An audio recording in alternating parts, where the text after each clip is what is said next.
On a yearly basis, many people are dying due to the fact that they can't consume the 0.5% of fresh water on Earth. As the population increases rapidly, it's predicted that water will be as valuable as oil for countries and a resource that could be fought for. It's proven that already 2 billion people now live in a water-stressed region of the planet. Studies predict that by 2025, two-thirds of the population will face water scarcity. Two-thirds of the world is lacking a proper sanitation, which is causing the outbreak of waterborne diseases. Waterborne pathogens are viruses, bacteria, and parasites that live in water and can be deadly if consumed. Special.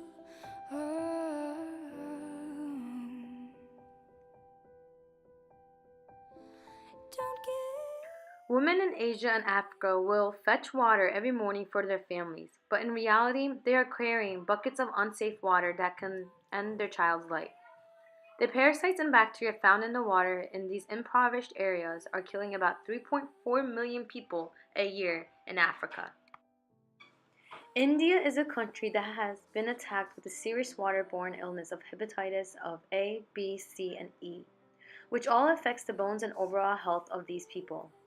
This has led to about 609,500 children dying per year in India. Developed countries are not immune to the water crisis. Filtered water is filled with many chemicals that give off sickness and can lead to death. The United States has filtered water that is found to have 700 different contaminants. One of the chemicals being used is chlorine, fluoride, lead. High levels of lead in the human body are harmful. It can lead to disabilities, brain damage, and even death. These contaminants are being consumed in the United States and pose a great health risk to each individual. It's predicted that 9.6 million Americans are at risk of consuming lead. A major lead exposure in the United States took place in the year 2014 in Flint, Michigan. This was a town which relied on the water coming in from the Flint River for its water system. This was the way this town would get their water until they realized that the river has been contaminated with lead. Many were concerned with the brown smelly water that was coming out from their faucets. When the concerned citizens reached out to the Michigan Department of Environmental Quality, they did not take their complaints seriously nor provide safety tests for water. Prevention have constantly pushed away the lead exposure crisis. They didn't see it as a crisis but more of a way of giving millions of dollars to a fight for just water safety. High costs are in the need of being placed in the safety towards the health care of the people and new technology for water safety. Officials are not focusing on the safety of water, but rather on the cost of technologies that must be built.